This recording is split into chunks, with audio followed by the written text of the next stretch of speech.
Hey, hello students, welcome to StaffMind Educare tutorial.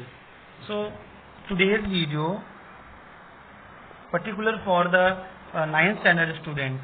So students, today we will continue our last lecture of law of motions. So let's go. So in the last lecture we had discussed about the motions and what causes the motions such as acceleration and speed, velocity and many things. So in this lecture we will discuss the equation of motion. Okay, हम लोग यहाँ पे क्या discuss करेंगे? The equation of motion. How many equations and what is the everything we will discuss in this lesson. Okay. So equation of motions using the graphical method. मतलब equation को जो equation of motion है उसको हम लोग graphical method से use करेंगे. So Newton study motion of object and gave a set of 3 equation of motion. Newton ने मोशन ऑफ ऑब्जेक्ट के मोशंस को स्टडी करने के बाद हम लोग को 3 इक्वेशंस ऑफ मोशन के 3 इक्वेशन हम लोग को दिए हैं. कहने का मतलब उन्होंने 3 फॉर्मूला हम लोग को दिया है which are very important and which are very helpful for our measuring the motions and displacements, everything. Okay, these relate to the displacement, velocity, acceleration and time of the object moving along a straight line. जब वो एक straight line में move करता है so वो किस relation रखता है? displacement, velocity, acceleration and time. So suppose an object is in a motion along a straight line with the initial velocity u. So here initial velocity is equal to u. Okay, suppose करो कि अगर कोई object moving है in a straight line with initial velocity u, so it attain a final velocity v. तो उसका जो final velocity होगा वो क्या होगा? t v in the time t. Students please you listen and clearly keep in your mind the initial velocity is equal to u and final velocity is equal to v. Always हमारा initial velocity show होता है u से और final v से. Okay, and time t से. So due to the acceleration a it is displacement is s.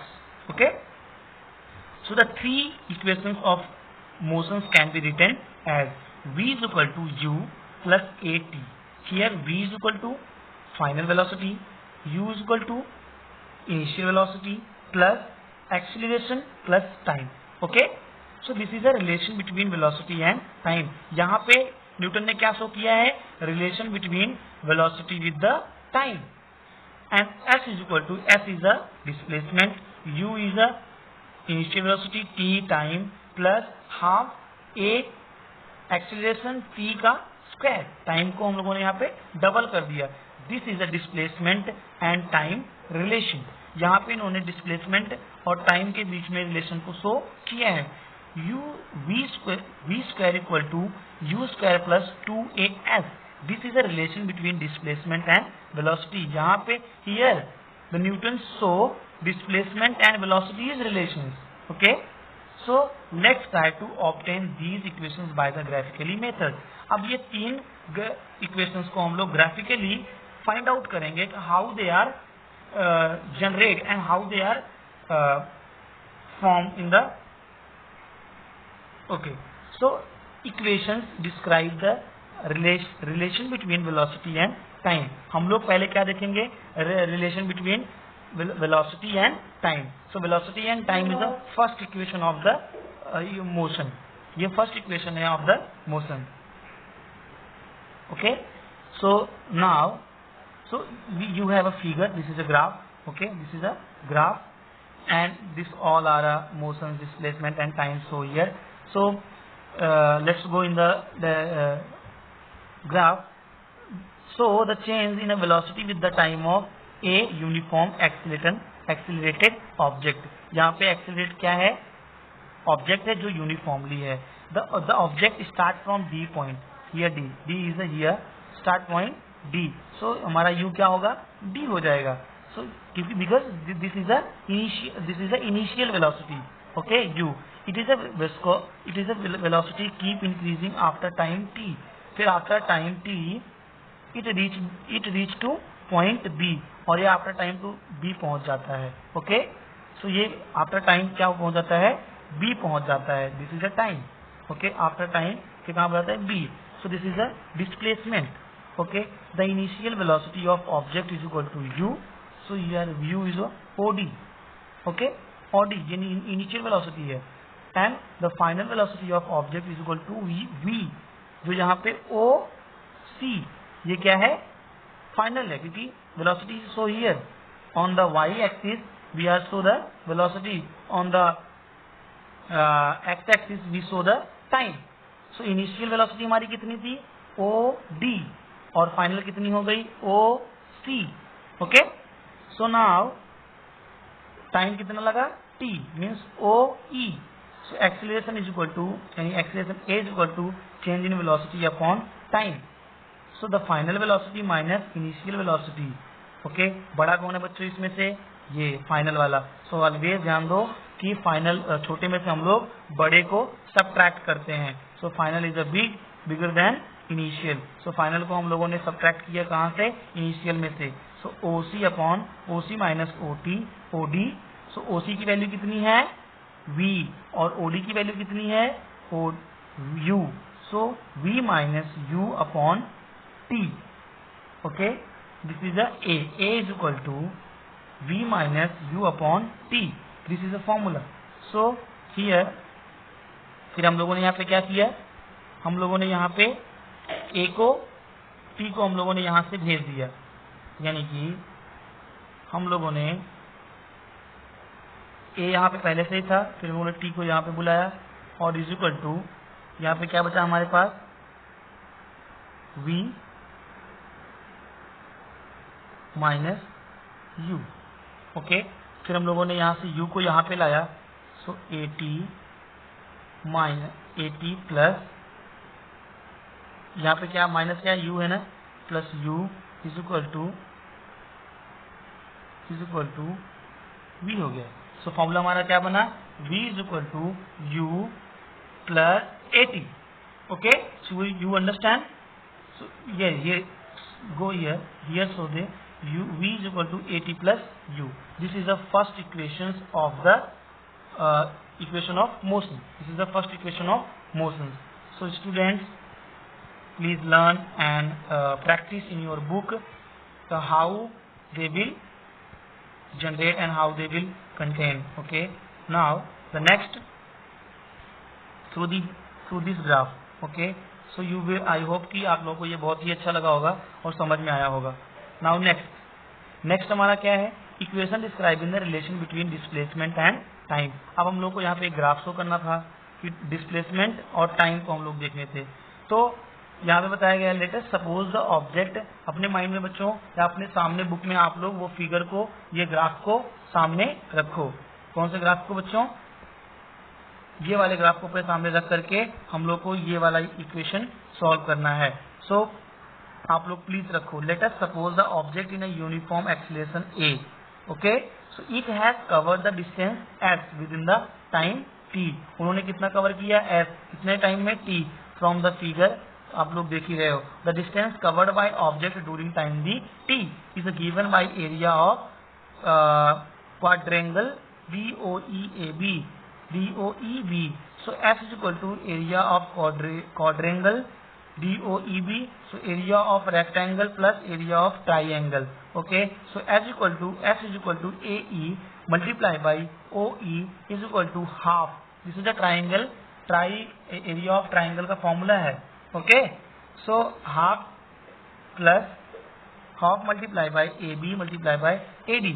So here A is equal to, A हमारा कितना है बच्चों, U, यानी कि इनिशियल वेलोसिटी. एंड OE क्या है, T means time. And OE क्या है, एंड DA क्या है, T, it's also T. So AB is equal to AT minus from equation 1. So S equal to, S मतलब displacement is equal to U multiply by T is a time and U is a initial velocity, plus half AT multiply by t means t square. So Newton's second equation of motion is equal to S is equal to ut plus half at square. This is the second. it is also proved by the this graph. Okay, the displacement versus time, यहाँ पे displacement और time के को major करके हम लोगों ने यहाँ पे इसको डिस्क्राइब किया है. Now the third,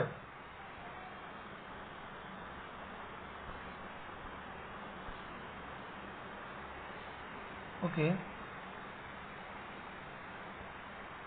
sorry students, there is something error. Okay, so now let's go for uniform circular motions. What is a uniform circular motion? The speed of tip of a clock is a constant, but the direction of its displacement and therefore its velocity is a constant changing. That's called a uniform circular motion. बच्चों अभी तक हम लोगों ने motions के बारे में बात किया, मतलब यूनिफॉर्म सर्कुलर, मतलब अब हम लोग क्या बात किए थे, यूनिफॉर्म लीनियर मोशन बात किया था. अभी हम लोग क्या बात कर रहे हैं, uniform circular motion. Okay, so there is some changes, very minor changes. So let's we see. Okay, as a tip is moving along a circular path, its motion is called a uniform circular motion. कहने का मतलब अगर कोई circular पथ में move कर रहा है, that's a circular motion at a constant speed, so uniform circular motion. अगर कांस्टेंट स्पीड में सर्कुलर पथ पे कोई अगर ऑब्जेक्ट मूव कर रहा है, that's called a uniform circular motion. Okay, so when an object is moving with a constant speed along a circular path, the change in a velocity is only due to the change in direction. Hence, it is accelerated motion. When an object moves with constant speed along a circular path, the motion is called uniform circular motion. An example क्या है हमारा, motion of stone is flying that of any position points on a bicycle wheel and then are uniform motion. Okay, so if an object moving along a circular path of radius r take time t, so come back to starting positions if speed determine the using formula of given. So बच्चों speed is equal to distance upon time होता ही है, but the circular motion है, circular का distance क्या होता है, circumference, और circumference का फॉर्मूला क्या है, 2 पाई r. So v is equal to 2 pi r upon t. It's the speed of circular motions with the help of this formula. So determining the directions of velocity in the form of motions. Okay, so determining the direction of velocity in the uniform motion. What is the velocity and directions of velocity? मतलब velocity का direction क्या होगा in the uniform motion? The coin will be thrown up in the direction of tangent, which is a perpendicular to the radius of disc. So thus the direction in which it gets throw off depend on a position at the moment of getting thrown off. It means that as the coin move along a circular path, the direction of its motion is changing at every point. Okay, I hope you are well understands. Okay, so now let's go for solving the some problems. Okay, so the first problem says that the athlete is running on a circular track. So students यहाँ पे ध्यान दो, वो कैसे कर रहा है, circular track. he runs a distance of 400 metre, means उसने डिस्टेंस कितना कवर किया है, 400 मीटर. मीन्स यहाँ पे हमारा डिस्प्लेसमेंट क्या है, 400 मीटर है. Okay, so in the 25 second, मतलब t is equal to 25 before running to be his original position, मतलब वो अपनी ओरिजिनल पोजीशन आने से पहले. कहने का मतलब तो हमारा ये क्या है, स्पीड एवरेज. तो हमें क्या फाइंड आउट करना है, what is the average speed and velocity. हमें एवरेज स्पीड और वेलोसिटी को फाइंड आउट करना है. So distance is equal to 400 metre, displacement is equal to 0. मतलब डिस्प्लेसमेंट तो हुआ ही नहीं क्योंकि वो ओरिजिनल पोजीशन पे ही है. ओके ओके, वो घूम करके आ गया, तो मतलब वहां पे कोई चेंजिंग ही नहीं हुई क्योंकि वो घूम के वहीं पे फिर से आ गया. So average of speed is equal to what and time is equal to इतना second. Okay, so the average speed is equal to distance upon total time. Distance कितना है बच्चों, 400 metre upon 25 second. So metre upon second, तो 16 metre upon second. It's the average speed. Okay, so average velocity is equal to displacement upon time. So displacement कितना है बच्चों, 0 हुआ है upon time. सो हमारी एवरेज वेलोसिटी भी कितनी होगी, 0 होगी। So I hope you will well understand what is he saying and how can we solve the problems. Okay, now next, the second problem it says that aeroplane taxis on the runway for 30 seconds with the acceleration of 3.2 meter per second square before taking off. So how much distance would it had covered on the runway? So given हम लोग को बच्चों ने दिया क्या क्या है, acceleration दिया हुआ है, टाइम दिया हुआ है, and initial velocity is equal 0, s मतलब displacement is 0। So covered distance यानी कि the second law s is equal to u t plus, हमें क्या पता करना है, डिस्प्लेसमेंट पता करना है। तो डिस्प्लेसमेंट कहाँ पे होता है बच्चों, सेकेंड लॉ में होता है, second equation of the motion. Okay, so u is equal to u t plus s is equal to u t plus half a t square. So here s is equal to 0, 0 means initial velocity 0 है, multiply by the 30 is also 0। So half expression कितना है 3.2 and t का half 30 second square. Okay, so यहाँ पे हम लोगों ने फिर इसको मल्टीप्लाई किया। ओके, सो एंड डिवाइड किया 2 से, तो क्या आया आंसर 1.6 मीटर पर second square and 900 metre second square. So square square cut down cancel. So s is equal to 1440 metre, not I, this is not a point student, ये comma है। So 1440 metre, it's a displacement. Okay, now next, the third example is says that a kangaroo can jump 2.5 metre vertically, मतलब ऊपर की तरफ। What must be the initial velocity of kangaroo. ध्यान दो बच्चों, यहाँ पे जो ये मीटर का ये हुआ है, क्या हुआ है, डिस्प्लेसमेंट हुआ है एक्स माइनस, बिकॉज क्योंकि हम लोग अपोजिट डायरेक्शन में ये कर रहे हैं, क्या कर रहे हैं, डिस्प्लेसमेंट हो रहा है। So a is equal to minus 9.8 metre पर second square, negative because it's opposite to the velocity, क्योंकि वेलोसिटी के अपोजिट ये वर्क कर रहा है। सो फाइंड आउट क्या करना है, इनिशियल एंड फाइनल दोनों वेलोसिटी को हमें फॉर्म करना है। So u v square is equal to u square plus 2ax, 0 square is equal to u square plus a2 multiply by minus 9.8 metre पर second square multiply by 2.5 metre. So multiply करने के बाद हम लोग को क्या मिला है, minus 49 metre square upon second square. फिर ये बच्चों यहाँ पे हम लोगों ने इसको अदर साइड भेजा, तो माइनस हमारा कवर्ड हो गया in the plus. So 49 metre square upon second square is equal to u square. So u square square हटाया हम लोगों ने, और यहाँ पे क्या आ गया, अंडर रूट आ गया। Okay, so the 49 is a square of 7। Okay, 7 को स्क्वायर किया और मैम किया। सो हम लोगों को फाइंड आउट मतलब अंडर रूट के बाहर क्या मिला, 7 metre square, it is a initial velocity. Okay, now next, the fourth example is says that motor boat starts from rest and moves with uniform acceleration if it attains the velocity of 15 meter per second in a 5 second. Calculate the acceleration and the distance traveled in that time.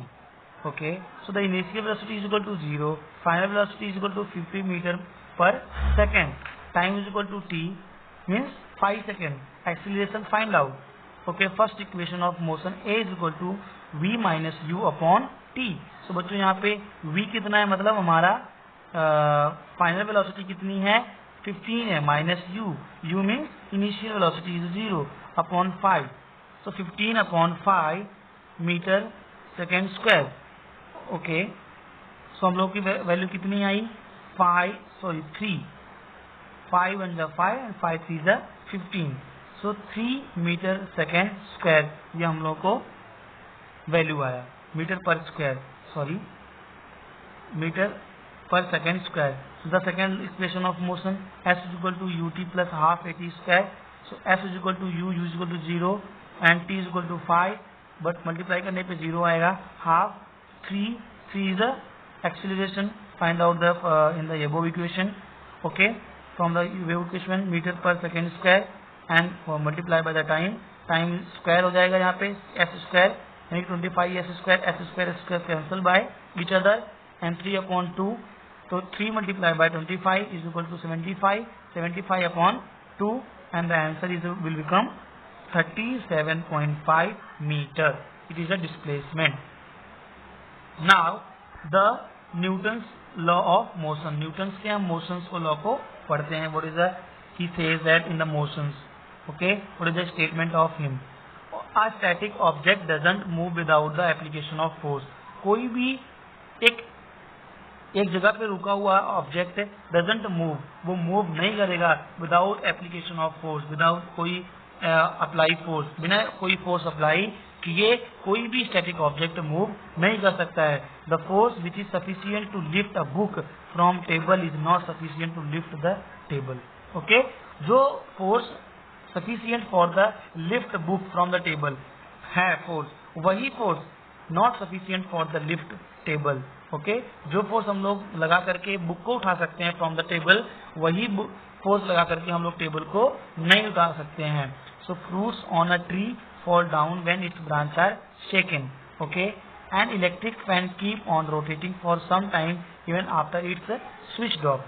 Okay, because there is some generated force or act on the wings of fan. If we took the reasons for of the above, we realize that object have some inertia. हम लोग इससे पता करते हैं कि कोई भी object के पास खुद का उसका एक इनर्शिया यानी कि काइनेटिक एनर्जी नहीं, काइनेटिक नहीं, हाँ पोटेंशियल एनर्जी उनकी खुद की रहती है, सॉरी काइनेटिक एनर्जी रहती है. We have learn that inertia is related to the mass of object. So inertia किससे रिलेट रखता है? Mass of object. जो मास होता है उससे वो रिलेशन रखता है. Newton's first law of describe this very property and this force called the law of inertia. So in the first law of Newton's, Newton says balanced and unbalanced force, says about the balanced and unbalanced force. An object continues to remain at a rest or in the state of uniform motion along a straight line unless on the external unbalanced force act on it. It's Newton first law of motion. Newton ने कहा कि कोई object अगर continuously rest में है और in the state of uniform motion, या rest में है या तो वो मोशन में है, so along a straight line, so जब तक हम उस पर कोई अनबैलेंस फोर्स नहीं लगाएंगे तब तक उसका कोई मतलब उसका फॉर्म यूनिफॉर्म चेंज नहीं हो सकता है. They are in the form of uniform. Okay, it's a Newton's first law. And the second law says that momentum. What is the momentum? Momentum is a product of mass, okay, and velocity of object p. Momentum क्या है? Mass of object and velocity of object, दो चीज है. So p is equal to mv because p is a force of object. Okay, so p is equal to mv. M is the mass of object and v is the velocity of object. So momentum is a vector quantity. The rate of change of momentum is proportional to the applied force and change of momentum occur in the direction of force. So suppose an object of mass has an initial velocity u. When the force F is applied the direction of its velocity for time t. So its velocity become v. So the initial momentum of object is equal to mu. The final momentum after time t is equal to mv. मतलब starting में कैसा था? mu था और time t के बाद mv हो गया. So rate change of momentum is equal to rate change in momentum upon time. So change the rate of momentum mv minus mu upon t. So here common we take the common m and v minus u upon t is equal to ma. सो ये क्या बन गया हमारा formula? किसका बन गया? ए का फॉर्मूला है. From the this is a from the motion of equation first equation से हम लोगों ने इसको क्या लिख दिया? ए लिख दिया. सो यहाँ पे क्या बन गया? एम ए और this is force. So according to Newton's second law of motion, the rate change of moment is proportional to the applied force. जो ये change of rate momentum है, it is proportional to the applied force. ये force से equal होता है. So ma proportional to the f. So f proportional to ma. So f is equal to k ma. K is a constant and proportionally fixed value is 1. So इसका value 1 होता है. So हम लोग लिख सकते हैं f is equal to 1 multiplied by ma. So equal to f is equal to ma. So I hope you will understand well. Okay, and you do practice in your books. It's a very easy concept. Okay, and now the Newton's third law of motion. The Newton says in the third law, every action force has equal and opposite reaction force which act simultaneously.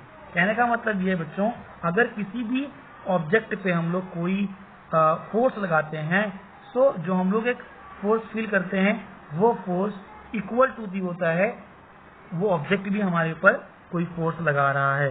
The force is a reciprocal action between the two object. Force और always apply in the pair. Force हमेशा pair में apply होता है, यानी कि अगर तुमने किसी के ऊपर कोई फोर्स लगाया है सो वो भी तुम्हारे ऊपर कोई ना कोई फोर्स लगाएगा, वो भी इक्वल का. When an object apply force on another object, the latter object also simultaneously applies the force on other former object. The force between two objects are always equal to the opposite. This idea is expressed in the Newton's third law of motion. Okay. The action and reactions are termed and express force. These forces act in a pair. One force cannot exist by the itself. Action and reactions force act as a simultaneously. Action and reactions force act in a different object. They do not act on a same object and hence cannot cancel each other effect. Okay students, now we will discuss the law of conversion of moment. Okay, so suppose an object has a mass m1 and initial velocity u1, and b object have a m2 and initial velocity u2. According to the formula of momentum, initial momentum of a is m1 u1 and v is equal to m2 u2. Suppose the two object collide का मतलब एक साथ है, a and b f1. Okay, this force will cause acceleration a and velocity will be v1. Momentum of a after collision m1 v1. It is a momentum, okay, after collision. According to the Newton's third law of motion, also exert an equal from b but in the opposite direction. But according to Newton के third का law के अनुसार हम लोगों ने किसी object पे force लगाया तो वो भी हमारे ऊपर लगा रहा है ना, तो it's opposite force, it's called opposite. अब बच्चों अगर कोई अपोजिट होता है वो कौन से साइन लेके आता है? माइनस साइन लेके आता है. कहने का मतलब हम लोगों ने जो उस पर फोर्स लगाया वो कौन सा फोर्स लगाया? m1 v1. बट अब जो वो हमारे ऊपर फोर्स लगाएगा वो कौन सा रहेगा? माइनस m2 v2 रहेगा. Okay, so its velocity after the collision v2. So the momentum of v after collision m2 v2 if f2 is a force object b. So f2 is equal to minus f1. Okay, so m2 a2 is equal to minus m1 an is equal to f is equal to ma. So m2 multiply by, अब हम लोग एक ही जगह पे क्या रख देंगे? v2 minus u2 upon t is equal to minus m1. अब हम लोगों ने न्यूटन की इक्वेशन, फर्स्ट इक्वेशन से इस वैल्यू को रखा, आप लोगों को पता है बच्चों. सो यहाँ पे इस लोग हम लोगों ने मल्टीप्लिकेशन किया, टी को कैंसिल कर दिया यहाँ पे हम लोगों ने, और m2 v2 minus m2 u2 minus m1 v1 plus m1 v1 हम लोगों ने उसको एक साइड में लीनियर इक्वेशंस में कन्वर्ट करके उनको v वाले मटेरियल्स को एक साइड, u वाले मटेरियल्स को एक साइड, एंड दोनों साइड में हम लोगों ने माइनस के साथ मल्टीप्लाई करके उसको हम लोगों ने प्लस में कन्वर्ट कर लिया. Okay, so the magnitude of total final momentum is equal to magnitude of total initial momentum. It's a final formula. Okay, so when no external force act on a two interacting object, the total momentum remain constant, it doesn't change. When two objects collide, total momentum before collision is equal to the total momentum of collision. Okay, so here we will describe the m1 upon v2 is equal to v1. Okay, so students, thank you, and here complete our the first chapter, law of motions. In the chapter we will briefly describe about the motions and how types of motions, etc.